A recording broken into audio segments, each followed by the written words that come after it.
오늘 로마서 7장 절반 정도 하는데,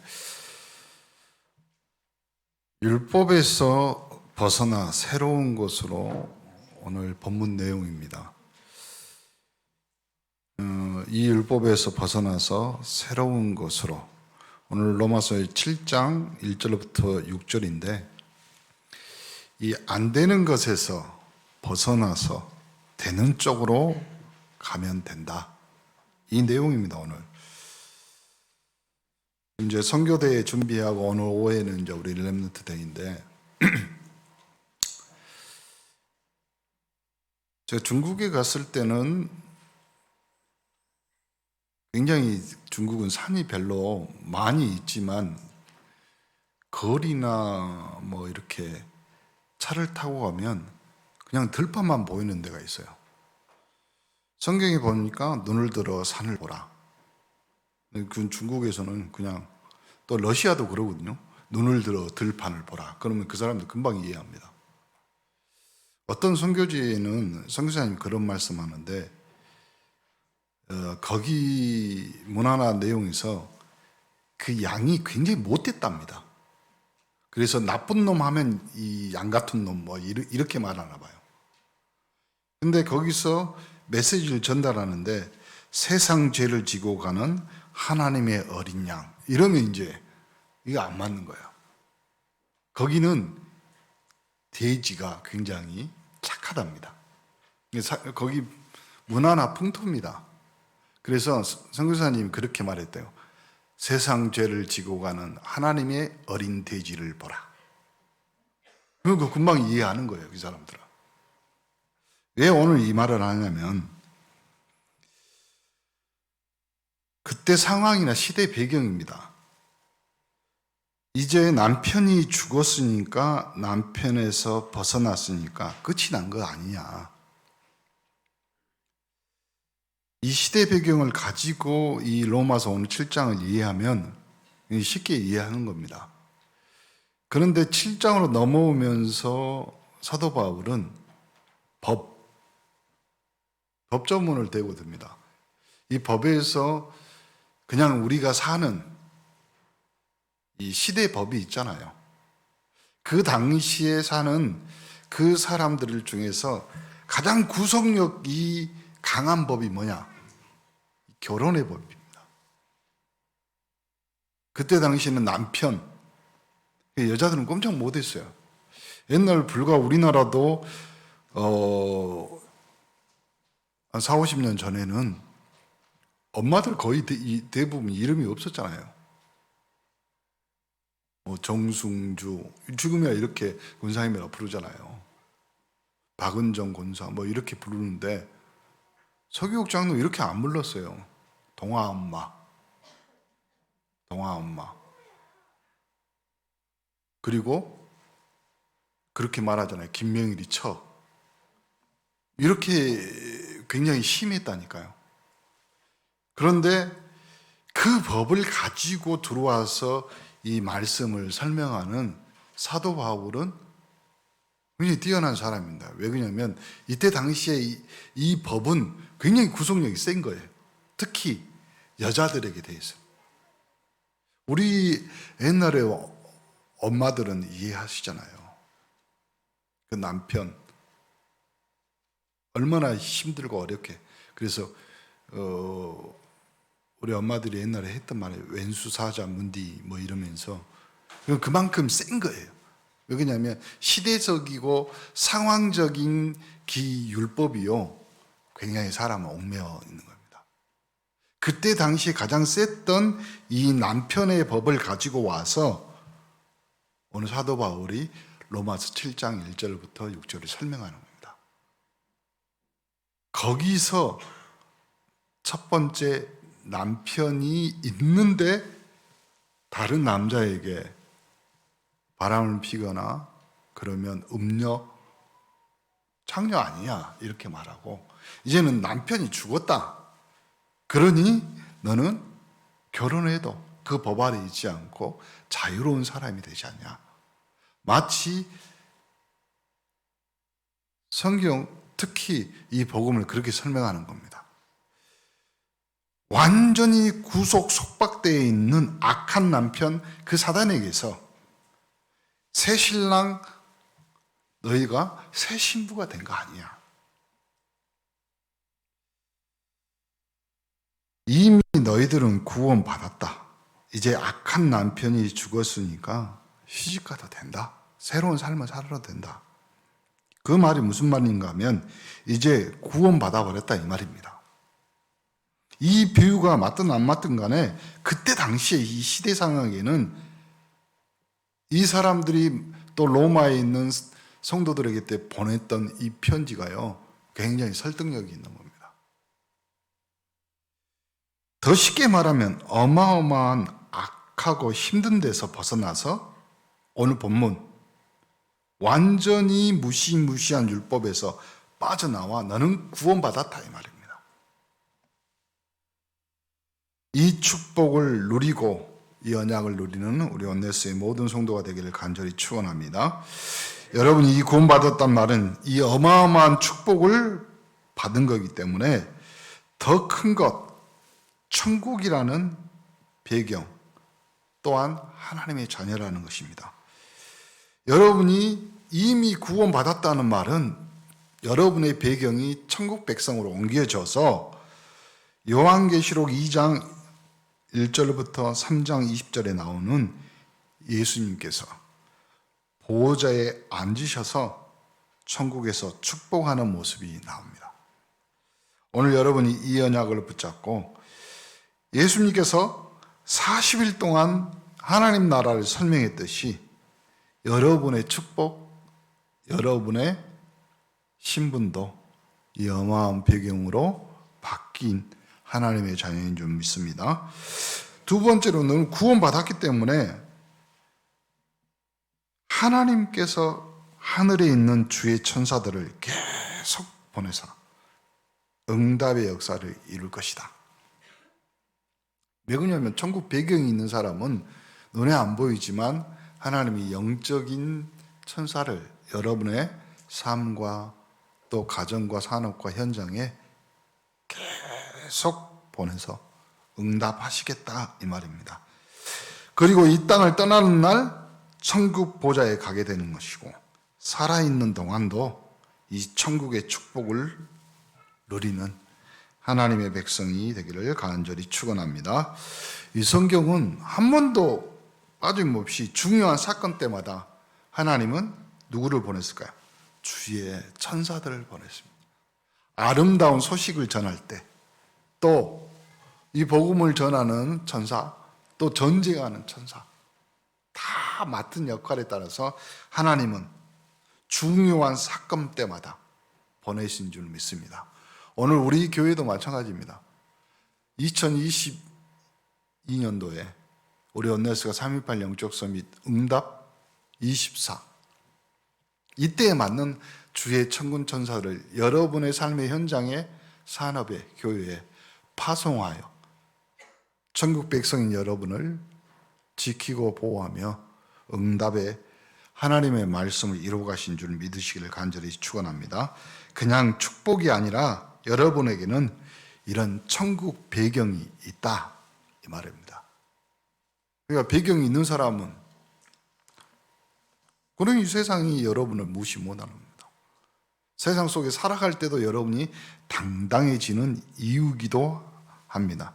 요한계시록 2장에 보면 분명히 설명되어 있잖아요. 뭐가 보니까 7별을 붙잡고 촛대 사이에 다니시는 누가요? 예수님. 7별과 이 촛대 사이에 어마어마한 권세를 가지신. 그러니까 이 요한계시록 2장은 사도 요한이 밤모섬이라는 곳에 끌려가거든요. 거기는 돌 깨고 평생 한번 들어가면 못 나오는 현장이거든요. 그리고 평생 노동의 현장, 그 사람 목숨이 그냥 파리 목숨 하는 그곳입니다. 그 무시무시한 곳에 사도 요한에게 주님이 환상으로 내가 너희들을 이렇게 어떻게 해요? 7별과 7 촛대 사이를 다니시면서 불꽃 같은 눈으로 지켜보고 있다 이 말입니다. 그리고 계속적으로 쭉 읽다 보면요, 몇 개 마음에 남는 것이 있죠. 일곱 뼈를 붙잡고 일곱 영을 부리시는 그리스도께서. 그 말이 뭐냐면 바로 천사라 이 말입니다. 천사. 그리고 다윗의 열쇠를 가지고 열면 닫을 사람이 없고 닫으면 열 사람이 없는 이가 말씀하시는 겁니다. 일곱 별 다 중요합니다. 오늘 이 부분 보면서 제일로 여러분 마음에 일곱 별과 일곱 촛대 사이를 다니시며 일곱 영에게 또 다윗의 열쇠를 가지신 분이 여러분에게 뭐라고 이야기하는 거예요? 완전히 벗어났다. 하나님의 자녀, 천국 백성, 천국 배경이다. 오늘 이 복음의 언약을 여러분이 굳게 붙잡는 여러분 되기를 간절히 축원합니다. 이제는 여러분에게서 얽매여 있던 모든 율법에서 완전히 벗어난 겁니다. 오후 예배 때도 조금 더 설명하겠지만 이 구속의 법이라는 것은 세상 눈도 있고 그리고 세상 배경도 있기 때문에 굉장히 힘든 겁니다. 지금이야 뭐 좀 상황이나 환경 때문에 가정이 또 서로 부부가 어려움 당하기도 하고 막 그러잖아요. 옛날에는 한 번 이혼하면 그걸 끝이었어요. 완전히 험악한 분위기, 험악한 법이었습니다. 이제는 그 율법에서 벗어나 하나님의 말씀, 율법이란 말은 다른 말로 하나님 말씀이에요. 율법도. 근데 그 율법을 통하여서 뭘 깨닫습니까? 죄를 깨닫는다 이 말이죠. 죄를 깨달았단 말은 이 율법에서 완전히 벗어나 하나님의 백성 복음으로 들어간다 이 말입니다. 여러분의 과거에 있던 두려움, 여기서 완전히 벗어나는 축복이 있기를 간절히 축원합니다. 이사야 54장을 한번 펴보시기 바랍니다. 4절부터 8절까지. 이사야 54장 4절부터 8절. 우리 한 목소리로 읽습니다. 두려워하지 말라. 내가 수치를 당하지 아니하리라. 놀라지 말라. 내가 부끄러움을 보지 아니하리라. 내가 젊었을 때의 수치를 잊겠고 과부 때의 치욕을 다시 기억함이 없으리니 이는 너를 지으신 이가 내 남편이시라. 그의 이름은 만군의 여호와이시며 내 구속자는 이스라엘의 거룩한 이시라. 그는 온 땅의 하나님이라 일컬음을 받을 것이라. 여호와께서 너를 부르시되 마치 버림받아 마음에 근심하는 아내 곧 어릴 때 아내가 되었다가 버림을 받은 자에게 함과 같이 하실 것이며 내 하나님께서 말씀하시느니라. 내가 잠시 너를 버렸으나 큰 공일로 너를 모을 것이요 내가 넘치는 진노로 내 얼굴을 내게 잠시 가렸으나 영원한 자비로 너를 긍휼히 여기리라. 내 구속자 여호와께서 말씀하시니라. 여러분의 과거는 이제 완전히 해방. 과거 간혹 예수 믿고 영적 문제 심각했던 무속인들이나 영적으로 시달렸던 사람들이 복음 때문에 이제 돌아와서 신앙생활 합니다. 예배 드립니다. 그런데 그것 때문에도 또 힘들다고 어렵다고 말합니다. 왜 자꾸 두려움이나 무서움, 영적인 공포가 오거든요. 여러분, 괜찮습니다. 여러분이 굳이 절에 갈 필요도 없고 부적 쓸 필요도 없고 여러분에게 있는 이 복음은 완벽합니다. 확실합니다. 그래서 과거 모든 두려움에서 해방됐습니다. 완벽하게 해방됐습니다. 아니 목사님 그래도 여러분의 남아있는 영적 체질 때문에 그런 겁니다. 오후 예배 때 더 자세하게 말하겠지만 신비적인 내용들 있는 사람들이 있습니다. 아니 목사님이 신비 이걸 인정 안 하는 말이 아닙니다. 왜 그러냐면 어릴 때부터 신기가 있는 사람이 있어요. 또 어릴 때부터 뭔가 보이는데 그러니까 자꾸 그걸 잊고 그걸 하려고 하다 보니까 다른 걸 붙잡고 뭐 해요. 근데 복음 만나서 복음의 체질로 들어오는데 그게 쉽지 않거든요. 그만큼 쉽지 않기 때문에 사단이 굉장히 공격할 수 있습니다. 그러나 복음 앞에서는, 오직 그리스도 대신 예수님 앞에서는 흑암이 확실히 깨집니다. 창세기 3장 15절에 뱀의 대가리, 뱀의 머리를 완전히 짓밟았어요. 여러분 걱정하지 마시고 보이고 듣고 들리더라도 상관없습니다. 그러더라도 하나님은 여러분을 과거에서, 저주 재앙에서, 여러분의 문병에서 그리스도를 통해서 완벽하게 깨끗하게 해결했다니까요.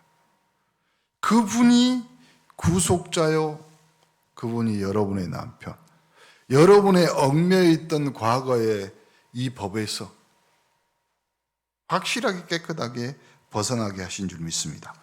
그리고 또 하나, 모든 사망의 법에서 해방됐습니다.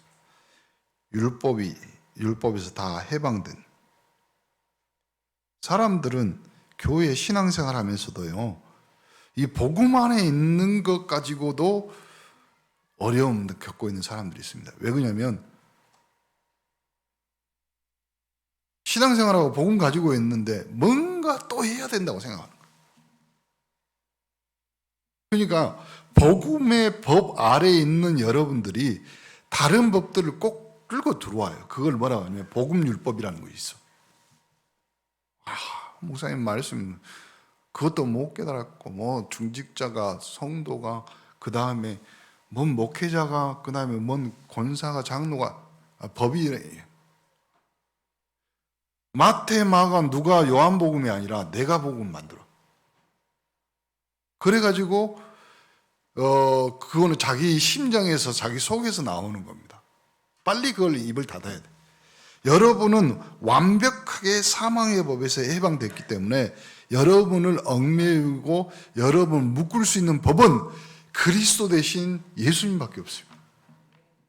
근데 거기 이제 그 법 아래서 해방됐는데 또 갑자기 찾아오는 것이 있어요. 그만큼 과거라는 것이, 그만큼 죄의 습성이라는 것이, 우리 말로, 목포 말로 할게요. 운명사주 팔자, 디운방 팔자, 뭐 이런 식으로 말해요. 그것이 계속 조용히 찾아오는 척, 그리고 그것이 맞는 척 한다니까요. 여러분 걱정하지 마세요. 사망의 법에서, 이 운명의 법에서 여러분은 확실히 완벽하게 해결돼 그리스도를 통해서 새로운 피조물이 되신 줄 믿으시기를 간절히 축원합니다. 여러분 간혹 보면 이 교회 안에도 법이 있습니다. 그렇죠? 오늘 이제 우리 성도 두 분이 이제 세례를 받듯이 이런 교회 안에 기본적인 법들이 있습니다. 그거 말고 또 다른 이상한 율법 이런 거 말고요. 교회 안에 법은 뭐냐면 교회를 잘 운영해서 성도들이 복음을 잘 깨닫게 하기 위한 법들입니다. 그런데 그 법이 불편해지면 안 되는 거죠. 그래서 당회와 중직자는 특별히 그런 교회의 법 안에서 성도들이 편하게 복음 들을 수 있도록 분위기와 환경을 만드는 거죠. 자, 요한일서 4장 18절 19절 보세요. 여러분의 인생과 운명이 그리스도 예수를 통해서 완벽하게 해결됐는데 자꾸 두려운 것들이, 그리고 부담되는 것들이 왔을 때 여러분 어떻게 합니까? 그때 믿음이 필요한 거예요. 안 그러면 자꾸 두려워하니까 형벌이 자꾸 따라오는 거예요. 그래서 3.18 영적 서밋이 올해 우리의 응답은 오순절 날이 이미 임한 사도행전 2장입니다. 이제는 우리 온네스의 모든 성도들의 가정, 또 특히 우리 렘넌트들의 학업, 그리고 전문성, 그리고 우리 성도들의 산업들이 하나님의 응답에 만난, 특히 15개 나라의 사람들을 살릴 수 있을 정도의 응답과 축복 속으로 들어가는 줄 확실히 믿으시기를 간절히 축원합니다. 그러면 끝납니다. 그거 왜 두려워하면요? 안 돼요. 보세요. 욥기 3장 25절 욥이 평소 때 두려워하는 거다. 저 목사님하고 제발 이야기하고 같이 기도하면서 하세요. 왜냐하면 여러분이 목사님이 이거를 해야 될까요? 저거 해야 될까요? 이제 막 해요. 해도 됩니다. 제일 무서운 사람이 어떤 사람인 줄 아세요? 아무 폼도 없고 아무도 능력도 없는 것 같은데 저 사람은 뭔 일을 하면 돼. 이걸 어쩌라고요? 그렇잖아요. 아니 다른 사람들이 봤을 때 저건 무리인데 지금 코로나 시국이고 사업 또 돈을 투자해? 저건 무리인데 그런데 그 사람은 돼. 되는데 어떻게 할 거예요? 응답 받는데 모든 것이 따라오게 됩니다. 그 현장과 시간표가 지금 우리 온네스에게 왔다 이 말이에요. 쉬운 말로 하면. 그러니 막 저지르란 말이라고 생각해도 돼요. 그런데 제발 기도하면서 같이 수준을 딱 높이라니까요. 이제는 하나님이 우리 온네스를 통해서 지역복음화 237 5천 종족 미래 복음화 해야 되는데 우리 성도들과 우리 교회의 수준들이 확실히 한 단계 확 끌어올려져야 하지만 가능한 시간표예요. 그러면 여러분의 그릇이나 여러분의 주변을 환경을 하나님 바꾼다니까요. 목포말로 할게요. 긴가 아닌가 여러분 지켜보세요. 어떤 사람이 시장에 가서 생선을 샀답니다. 고등어를 보면서 그 주인한테 물어보는 거예요. 요 고등어 맞지요? 먹보 사람이 뭐라고 대답해요? 기요. 아니 고등어인데 왜 이 사람이 기라 할까? 갈치를 보면서 갈치 맞지요? 기요. 우리 온네스의 지금 시간표는 사도행전 2장 맞습니다. 깁니다. 그러면 여러분은 빨리 이제 마음이나 생각이나 입술은 특히 응답 받기 위해서 입술의 고백이요 좀 커져야 돼. 그러면 하나님이 거기에다가 이제는 뭘로 하냐? 쏟아붓는 어느 정도 붓냐면 이렇게 하는 거예요. 베드로전서 5장 7절 8절을 너희 염려를 주께 맡기라. 왜 그러냐면요.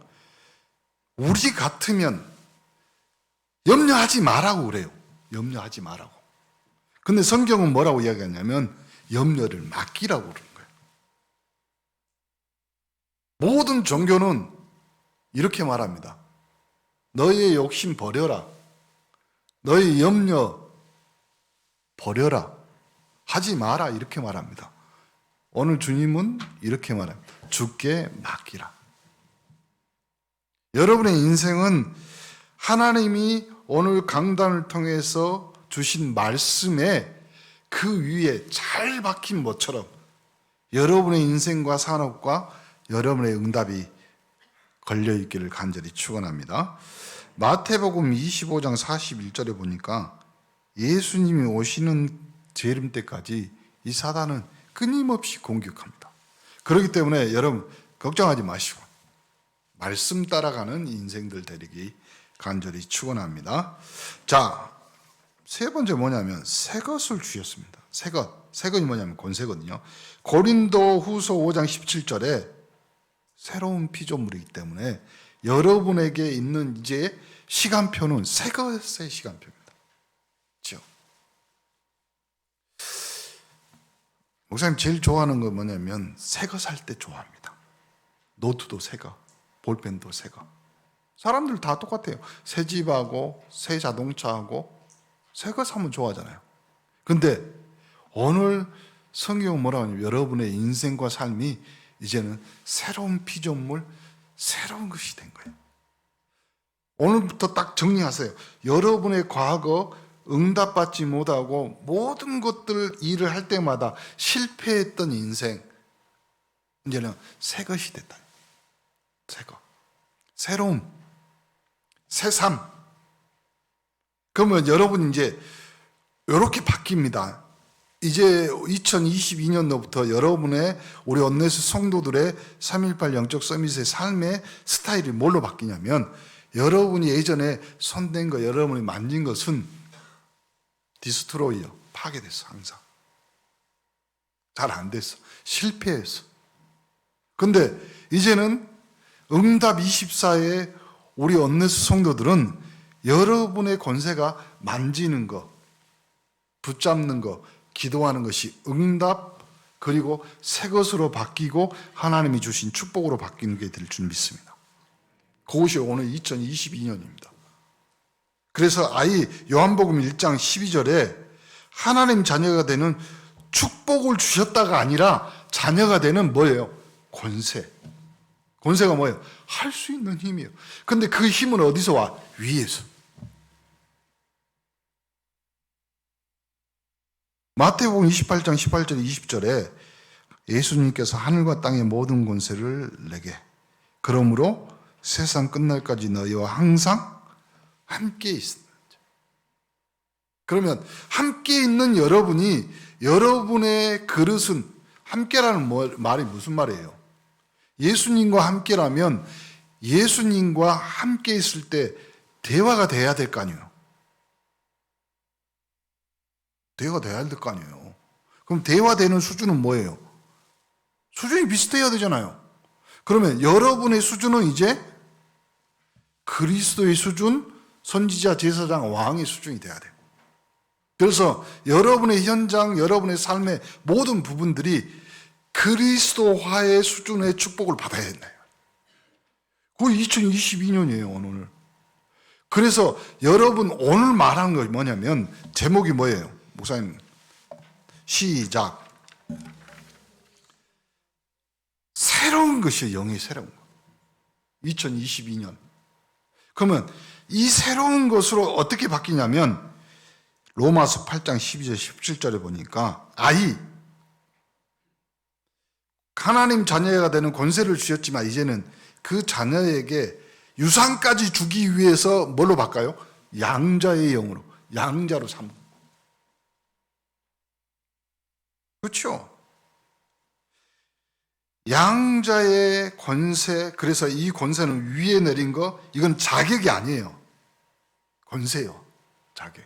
그러면 이 권세라는 것은 이 땅 살아가면서 2022년은 응답 24의 축복을 받을 여러분의 권세에 힘이 있어야 된다 이 말이에요.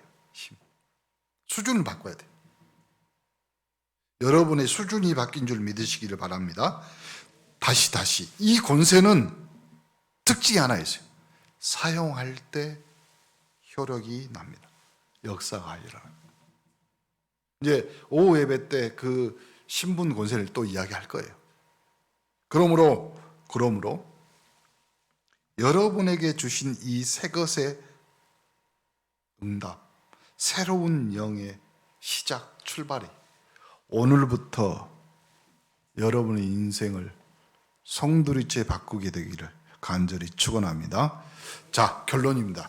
여러분이 신분 권세 가지고 기도하는데 그 가지고 있다는 증거가 뭐냐면 고린도전서 3장 16절에 너희가 하나님의 성전, 하나님의 성령이 너희 안에 간. 그러면 하나님의 성전이라는 것은 누가 계셔요? 하나님이 계셔요. 하나님의 성전에. 대답을 해야지. 렘넌트들. 하나님의 성전에 하나님이 계셔요. 누가 계셔? 하나님이 계셔요. 그럼 어디 있어 지금? 말씀이 계시고 그 말씀이 곧 하나님이시.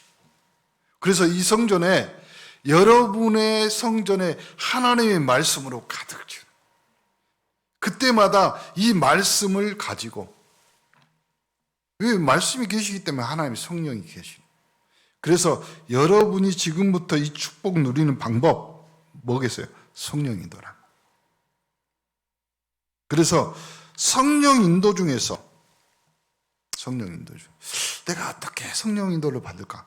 고민하잖아요. 고민도 두 가지 있습니다. 세상 고민 말고 여러분이 성령 인도 받으려고 고민하면 그러면 무조건 역사가 일어납니다. 보세요. 2022년 응답 24의 첫 번째 제일 처음 성령 인도의 고민은 하나님의 말씀이 주일 강단을 통해서 나의 영혼 전체에 임하는 하나님의 말씀. 그리고 여러분이 말씀 계속 읽어가면서 또 그 말씀에서 깨달음, 여러분 말씀 읽을 때마다 하나님 성령이 역사하잖아요. 두 번째, 내가 고민 성령 인도 받는 것 중에 두 번째 고민이 뭐냐면 어떻게 하면 하나님이 예수 그리스도를 통해서 나의 생명을 구원한 것처럼 나에게 있는 이 생명의 복음을 통하여 생명 살리는 그것이 될 수 있을까 고민하는 것. 그게 성령 인도입니다. 세 번째, 그 성령 인도 받기 위해서 내가 나의 현장에서 매일 예배할 수 있는 현장이 어디 있을까? 그럼 고민 끝이요. 그때부터 하나님은 여러분에게 응답 어떻게 해요? 영의 새로운 것으로. 기도합니다. 하나님께 감사드립니다. 오늘 저희들이 말씀 붙잡을 때 하나님의 큰 은혜를 잊게 하옵소서. 인생이 바뀌는 하나님의 축복을 누리게 하옵소서. 모든 흑암에서 벗어나 승리하는 축복을 누리게 하옵소서. 예수 그리스도 이름으로 기도합니다. 아멘.